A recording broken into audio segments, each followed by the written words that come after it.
আসসালামু আলাইকুম। আজ আমি আপনাদের সাথে শেয়ার করব পেঁপে আর মসুরের ডালের খুবই মজাদার একটা রেসিপি। পেঁপে তো অনেকভাবে খেয়েছেন, এভাবে না হয় একবার পেঁপে আর মসুরের ডাল দিয়ে রান্না করে দেখুন, খেতে কতটা মজার হয়। বাড়ির ছোট থেকে বড় সবাই অনেক পছন্দ করবে। আপনারা ভিডিওটি স্কিপ না করে পুরো ভিডিওটা দেখে নেবেন। এখানে আমি মিডিয়াম সাইজের একটা পেঁপের অর্ধেকটা কেটে নিয়েছি।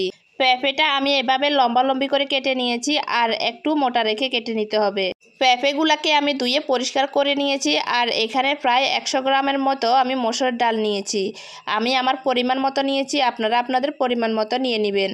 ডালগুলো সাইডে রেখে চুলে একটি প্যান বসিয়ে দিয়েছি, তার মধ্যে 4 টেবিল চামচ পরিমাণে তেল দিয়ে দিয়েছি। তেলটা গরম হয়ে আসলে এখানে কেটে রাখা পেঁপেগুলো দিয়ে দেব। তারপর দিয়ে দিলাম হাফ চা চামচ লবণ, হাফ চা চামচ হলুদ গুঁড়ো। এবার পেঁপেগুলো নেড়ে ছেড়ে ভেজে নেব 3 থেকে 4 মিনিটের মতো করে। পেঁপেগুলো ভেজে নিলে রান্নাটা খেতে বেশি ভালো লাগে। চুলার আঁচটা হাইয়ে রেখে পেঁপেগুলো ভেজে নিতে হবে, কারণ পেঁপের মধ্যে অনেক পানি থাকে। চুলার আঁচটা হাই করে পেঁপেগুলো ভাজলে পেঁপের মধ্যে যে এক্সট্রা পানি রয়েছে সেটা টেনে যাবে।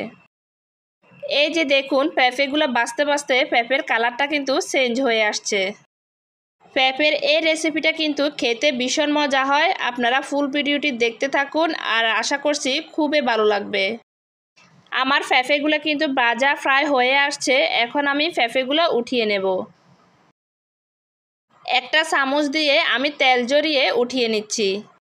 আপনারা যারা আমার ভিডিওটি দেখতেছেন তারা অবশ্যই একটা লাইক দেবেন। আপনাদের একটা লাইকে আমার পরবর্তী ভিডিও বানানোর উৎসাহ জাগায়। আমি পেঁপেগুলো উঠিয়ে নিয়েছি, আর পেঁপে ভাজার ওই তেলের মধ্যে পুরো রান্নাটা করে নেব। এখন দিয়ে দিয়েছি সামান্য পরিমাণে গোটা জিরা আর 2টো তেজপাতা 4 টুকরো করে দিয়ে দিলাম। এবার এগুলোকে 1 মিনিটের মতো করে ভেজে নেব।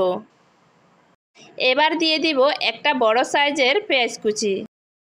পেঁয়াজগুলোকে নেড়ে ছেড়ে হালকা করে ভেজে নেব। চুলার আঁচটা কিন্তু মিডিয়াম করে রেখেছি।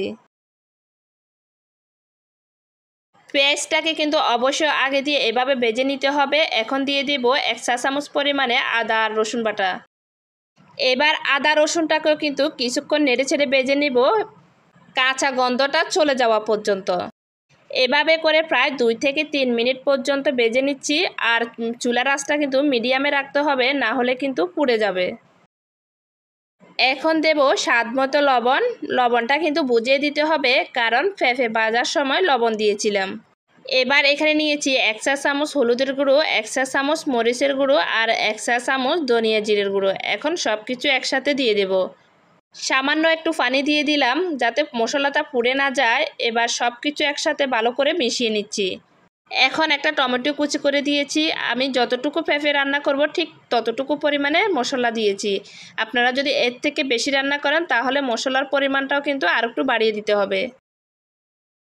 এই তো মশলাটা খুব সুন্দরভাবে কষিয়ে নিয়েছি। এখন দিয়ে দেব ভেজে রাখা পেঁপে। এখন পেঁপেগুলো মশলার সাথে খুব ভালোভাবে মিশিয়ে নিচ্ছি। এখন পেঁপেটা মশলার সাথে 5-6 মিনিট ধরে ভালোভাবে কষিয়ে নিতে হবে। যারা ভিডিওটি দেখতেছেন অবশ্যই চ্যানেলটা সাবস্ক্রাইব করে দেবেন, যাতে পরবর্তী ভিডিও ছাড়ার সাথে সাথে আপনাদের কাছে নোটিফিকেশন চলে যায়। পেঁপেগুলোকে আমি খুব ভালোভাবে কষিয়ে নিয়েছি। এখন দিয়ে দেব মসুরের ডাল। মসুরের ডালটাকে আমি 2-3 বার পানি পাল্টিয়ে পাল্টিয়ে খুব সুন্দরভাবে ধুয়ে নিয়েছি। এবার একসাথে সব কিছু আরও 2 মিনিটের মতো করে নেড়ে চেড়ে নিচ্ছি। ডাল দেওয়ার পরে খুব বেশিক্ষণ ভাজবো না, 2 মিনিটের মতো করে নেড়ে চেড়ে নেব। সব কিছু ভালো করে মিশানো হয়ে গেছে। এখন পরিমাণ মতো পানি দিয়ে দেব। যেহেতু ডাল পেঁপে দুটোই সিদ্ধ হতে হবে, তাই পানির পরিমাণটা একটু বেশিই দিতে হবে। এখানে আমি প্রায় 3 কাপ পরিমাণে পানি দিয়ে দিয়েছি। পরিমাণ মতো পানি দিয়ে এখন সব কিছু একসঙ্গে ভালো করে মিশিয়ে নেব। আপনারা পেঁপেটা এভাবে একবার হলেও রান্না করে দেখবেন। রুটি অথবা গরম ভাতের সাথে খেতে ভীষণ মজা লাগে। 4টা কাঁচামরিচ দিয়ে দিলাম। আপনারা জাল বুঝে কাঁচামরিচটা দিয়ে দিবেন। ঢাকনা দিয়ে 10 থেকে 12 মিনিট রান্না করে নেব। 12 মিনিট পর ঢাকনাটা তুলে নিলাম, আর সব কিছু আবারও নেড়ে চেড়ে দিচ্ছি। আর দেখতেছি পেঁপেগুলো সিদ্ধ হয়েছে কিনা, কিন্তু আমার পেঁপেটা সিদ্ধ হয় না, আর কিছুক্ষণ সময় লাগবে। তাই আরেকটু নেড়ে চেড়ে দিয়ে ঢাকনা দিয়ে আরও 5 মিনিট রান্না করে নেব। পেঁপেটা যদি খুব ভালোভাবে সিদ্ধ না হয় তাহলে তরকারিটা খেতে কিন্তু ভালো লাগবে না। 5 মিনিট পরে আবারও আসলাম, দেখলাম পেঁপেগুলো খুব সুন্দরভাবে সিদ্ধ হয়ে গেছে। এরপরে দিয়ে দিব কিছুটা পরিমাণে ঘি। ঘিটা দিলে কিন্তু এই রান্নাটা খেতে ভীষণ ভালো লাগে। আপনারাও কিন্তু একটু ঘি দেওয়ার চেষ্টা করবেন, তাহলে দেখবেন খেতে ভীষণ মজা লাগবে।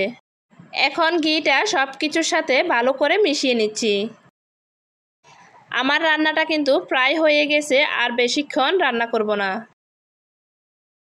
আর 2 থেকে 3 মিনিট রেখে চুলাটা কিন্তু অফ করে দেব। এই রেসিপিটা ফলো করে আপনারা একবার হলো এভাবে রান্না করে দেখবেন, ছোট থেকে বড় সবাই কিন্তু অনেক বেশি পছন্দ করবে। এই রেসিপিটা কিন্তু খুবই সহজ আর একদমই অল্প সময়ের মধ্যে কিন্তু হয়ে যায়। আমার এই সহজ রেসিপিটা আপনাদের কাছে কেমন লাগছে অবশ্যই কমেন্ট করে জানাবেন। দেখুন কতটা লোভনীয় হয়েছে এই রেসিপিটা, আর খেতেও কিন্তু ভীষণ মজা হয়েছে। আপনারা একবার হলেও বাসায় ট্রাই করবেন। আজকে এ পর্যন্ত, সবাই ভালো থাকবেন। আল্লাহ হাফেজ।